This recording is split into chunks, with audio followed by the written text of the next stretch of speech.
না যেমনটা আমি জয়ের ক্ষেত্রে তার কাছে, ঠিক তেমনটা সে জয়ের কাছে এবং আমার কাছে। সো এখানেও অ্যান্সার বলার কিছু নেই। এবার আসেন হয়তো বা বন্ধুত্ব বা কিছু বলছেন, একটা লং লাইফের জার্নি, ডেফিনেটলি তার প্রতি আমার রেসপেক্ট আছে, সম্মান আছে, আর সে যথেষ্ট ভালো একটা মানুষ। নেটিজেনদের গুঞ্জন অবশেষে এবার সত্যি হলো। নিজের মুখেই দ্বিতীয় বিয়ের খবরটি প্রকাশ করলো ঢালিউড কুইন অপু বিশ্বাস। এক ইন্টারভিউতে অপু বিশ্বাস বলেন, আমার দ্বিতীয় স্বামীর মতো ভালো মানুষ এই জামানায় খুঁজে পাওয়া কষ্টকর। তার জায়গায় অন্য কেউ হলে হয়তো এখনো আমি ডিভোর্সই থাকতাম, দ্বিতীয় বিয়ে করতাম না। তারা নানানভাবে তার প্রেজেন্টেশনটা দেয়, খুব স্বাভাবিক, কারণ মানুষ না জানলে তো তাদের মতো করেই আসে। কিন্তু যারা জানে তাদের জায়গা থেকে আমি বলবো, আর অবশ্যই আমি তার পরিবারের একজন, সেই জায়গা থেকে আমি বলবো যে সে একেবারেই ভালো একটা মানুষ। এবার আসেন হয়তো বা বন্ধুত্ব বা কিছু বলছেন, একটা লং লাইফের জার্নি, ডেফিনেটলি তার প্রতি আমার রেসপেক্ট আছে, সম্মান আছে, আর সে যথেষ্ট ভালো একটা মানুষ। সাংবাদিকরা অপুকে প্রশ্ন করেন, দিদি আমরা দেখেছি আপনি সিঙ্গাপুরে আপনার দ্বিতীয় স্বামীর সাথে ঘুরে বেড়াচ্ছেন, টিকটক ভিডিও বানাচ্ছেন, আবার গাড়িতে বসে সে আপনার হাতে চুমু খাচ্ছে। বিয়ের ঘোষণা দেওয়ার আগে এরকম ভিডিও ফেসবুকে ছাড়া কতটা যুক্তিসঙ্গত? উত্তরে অপু বলেন, উনার একটা ভুলের কারণে আমার ফ্লাইট 1 সপ্তাহ পিছিয়ে যায়। সেই ছবি এবং ভিডিওগুলো তখন ফ্রি সময়ে আমরা করেছিলাম। যেহেতু সে আমার পরিবারের একজন, আগেই বললাম একটু আগে, তার তো জানারও কথা যে আমরা যেহেতু এই সময়টা ওখানে স্টে করব, তখনই মিক্স অ্যান্ড মিউচুয়ালি আমাদের ঘোরাঘুরি করা, যেটা সোশ্যাল মিডিয়ায় মানুষ দেখেছে। অপুকে আরো জিজ্ঞেস করা হয়, সাকিব ভাইকে তো আপনি তুমি তুমি করে বলতেন, কিন্তু বিভিন্ন জায়গায় দেখেছি আপনি আপনার দ্বিতীয় স্বামীকে আপনি আপনি করে সম্মান দিয়ে কথা বলছেন। আমি না খুব কি বলে এটাকে, ন্যাচারাল ব্যাপারগুলোতে বিশ্বাসী। আমার ওই ঢং করে আপনি দেখুন এই হয়েছে সেই হয়েছে, নো। অপু বিশ্বাস আরো বলেন, আমি দ্বিতীয় বিয়ে করায় আমার ভক্তরা একটু মন খারাপ করেছে, তাতে আমার কিছু যায় আসে না, কারণ সাকিব আর আমার সম্পর্কটা এই ভক্তরাই তেতো বানিয়ে দিয়েছিল।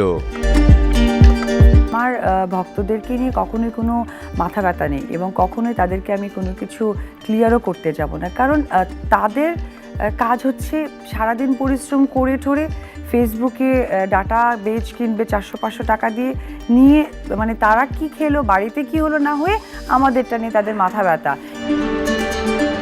দ্বিতীয় স্বামীর বিষয়ে আরো কিছু কথা বলেছেন অপু বিশ্বাস, চলুন আমরা তার বাকি কথাগুলো শুনে আসি। ছবিতে সেই ভাদুইন গ্রামে শুটিং করছিলে মোবাইলে, সেখানে আমি গিয়েছিলাম, তোমার প্রথম দিনের শুটিংয়ের দৃশ্যটা এখন আমার মনে আছে, শুটিংয়ের দৃশ্যটি।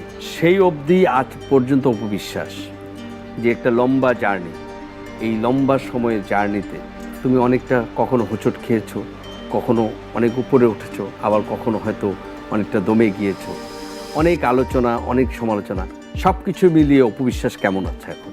অবশ্যই ভালো আছি, কারণ ভালো থাকাটা জীবনের একটা অংশ। আমি কেন, পৃথিবীরও উত্থান পতন আছে। কোভিড হয়েছে, কোভিড চলে গেছে, যক্ষা হয়েছে, যক্ষা চলে যাচ্ছে, পৃথিবীতে প্রচুর ঝড় হয়েছে, ভূমিকম্প হচ্ছে, আবার পৃথিবীতে সব সাজিয়ে নিচ্ছে। তো আমি তো পৃথিবীর বাইরের মানুষ নই, যতদিন বেঁচে আছি পৃথিবীই আছি।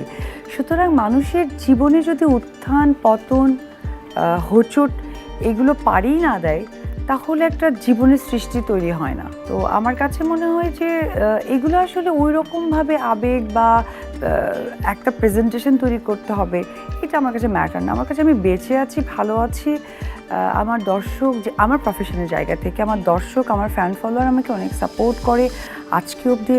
ইনশাল্লাহ আপনাদের দোয়ায়, আমার অবশ্যই প্রথমে আমার বাবা মা, ঈশ্বর, সৃষ্টিকর্তা, তাদের সকলের ইয়েতে আমি কাজ করে যাচ্ছি। তো এটার থেকে আমার কাছে ভালো থাকার প্রাপ্তি কিছুই হতে পারে না। তুমি যখন সিনেমায় কেবল আসলে, আস্তে আস্তে যেভাবে একটার পর একটা সাফল্য পেলে, তখন আমরা একটা প্রশ্ন করতাম তোমাকে, এই পার থেকে শাকিব খানের সাথে অপু বিশ্বাসের সম্পর্ক কি বা কেমন, তখন তুমি ভাব পাচ্ছে উত্তর দিতে, একজন অভিনেত্রীর সাথে একজন অভিনেতার যতটুকু সম্পর্ক, প্রফেশনাল সম্পর্ক, তাই না? এটাই হয়ে আসে। ঠিক আজও একই পর্যায়ে এসে প্রশ্ন করতে চাই যে এখন শাকিব খানের সাথে তোমার আসলে সম্পর্কটা কি বন্ধুত্ব নাকি শুধু জয়ের বাবা মা হিসেবে? কো আর্টিস্ট তো এটা আমি মানি বা না মানি দর্শকের স্বীকৃতি, এবং আমার মনে হয় যে যেখানে বাংলা ভাষাভাষীর মানুষ আছেন তারা আমাকে বা শাকিব খানকে চেনে বা বাংলা সিনেমা দেখেন, সেখানে স্বীকৃতি আমরা কো আর্টিস্ট আনডাউটলি। সো এখানে অ্যান্সার করার কিছু নেই। আর আরেকটা স্বীকৃতি হচ্ছে যে অবশ্যই সে জয়ের বাবা, রেসপেক্টের জায়গা, এবং এই জায়গাটা একেবারেই অন্যরকম। মানে এটা আসলে ভালো মন্দ বলার কোনো অপশনই থাকে না। যেমনটা আমি জয়ের ক্ষেত্রে তার কাছে, ঠিক তেমনটা সে জয়ের কাছে এবং আমার কাছে। সো এখানেও অ্যান্সার বলার কিছু নেই। এবার আসেন হয়তো বা বন্ধুত্ব বা কিছু বলছেন। দ্বিতীয় বিয়ে করে অপু বিশ্বাস সঠিক একটি কাজ করেছে। আমি তার কাজকে সাধুবাদ জানাই। একজন ভক্ত হিসেবে আমি সবসময় তার পাশে আছি। একটা লং লাইফের জার্নি, ডেফিনেটলি তার প্রতি আমার রেসপেক্ট আছে, সম্মান আছে, আর সে যথেষ্ট ভালো একটা মানুষ।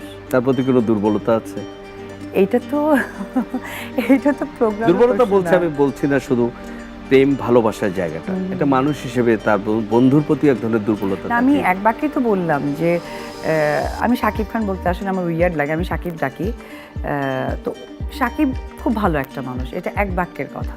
যারা হয়তো তাকে কাছে থেকে দেখেনি বা শোনেনি, তারা নানানভাবে তার প্রেজেন্টেশনটা দেয়, খুব স্বাভাবিক, কারণ মানুষ না জানলে তো তাদের মতো করেই আসে। কিন্তু যারা জানে তাদের জায়গা থেকে আমি বলবো, আর অবশ্যই আমি তার পরিবারের একজন, সেই জায়গা থেকে আমি বলবো যে সে একেবারেই ভালো একটা মানুষ। কিছুদিন আগে তোমরা আমেরিকা গিয়েছিলে, আচ্ছা। তুমি গিয়েছিলে, সাকিবের সেখানে ছিল, জয় গিয়েছিল, এবং তোমাদের একটা সুন্দর এক ধরনের একটা জার্নি আমরা দেখেছি সোশ্যাল মিডিয়াতে। তোমরা ঘুরে বেড়াচ্ছ বিভিন্ন জায়গায়, মনোরম জায়গাগুলোতে, এবং সেখানে প্রত্যেকটা অনেকগুলো ভিডিও সোশ্যাল মিডিয়ায় বেশ ভাইরাল হয়েছে। হ্যাঁ, সেখানে স্বাভাবিকভাবে কিছু প্রশ্ন এসেছে, তখন আবার সোশ্যাল মিডিয়াতে অনেকে তোমাদের ভক্তরাই নানা রকম, হয়তো অপু বিশ্বাসের ভক্ত কেউ লিখে দিচ্ছে, আবার সাকিব অপু এক হচ্ছে, আবার হয়তো এটার এক ধরনের পাল্টা প্রতিক্রিয়া আছে। তো এই পুরো জার্নিটা নিয়েও বেশ গণমাধ্যমেও বেশ আলোচনা হয়েছে। তোমার কাছে জিজ্ঞেস করি, তোমাদের জার্নিটা আসলে কেমন ছিল, এবং আদৌ কি এ ধরনের কোনো সম্ভাবনা আছে কিনা? সম্ভাবনার ব্যাপারটা আমি আসলে টিভি মিডিয়ার সাথে একেবারে শেয়ার করতে এই মুহূর্তে অভ্যস্ত নই, কারণ সম্ভাবনার ব্যাপারটা একান্তই আমার পার্সোনাল, আর প্রত্যেকটা মানুষেরই ব্যক্তি জীবন থাকে। আচ্ছা, এরপরে হচ্ছে আমেরিকার বিষয়টা হচ্ছে, ওই সময় সাকিবের সবচেয়ে আমার কাছে এখন পর্যন্ত মনে হয় যে খুব বহুল আলোচিত একটি সিনেমা প্রিয়তমা রিলিজ হয়েছে, সেটার কার্যক্রমে তার আসলে ওইখানে অবস্থান করা। আর আমার ক্ষেত্রে যেটা হয়েছে সেটা হচ্ছে যে আমার একটা প্রোগ্রাম ছিল আমেরিকাতে, তো আমার দুটো প্রোগ্রাম, তো সেই জায়গা থেকে টু বি অনেস্ট যে আমেরিকার ফ্লাইটের অংশটা তো অনেক বিগ, তো সেই জায়গা থেকে আমার এবং জয়ের ট্রাভেলিংটা আসলে খুব কমফোর্টেবল হয়েছে। সেই সুবাদে আসলে আমেরিকায় আমাদের যাওয়া, যেহেতু সে আমার পরিবারের একজন, আগেই বললাম একটু আগে, তার তো জানারও কথা যে আমরা যেহেতু এই সময়টা ওখানে স্টে করব, তখনই মিক্স অ্যান্ড মিউচুয়ালি আমাদের ঘোরাঘুরি করা, যেটা সোশ্যাল মিডিয়ায় মানুষ দেখেছে।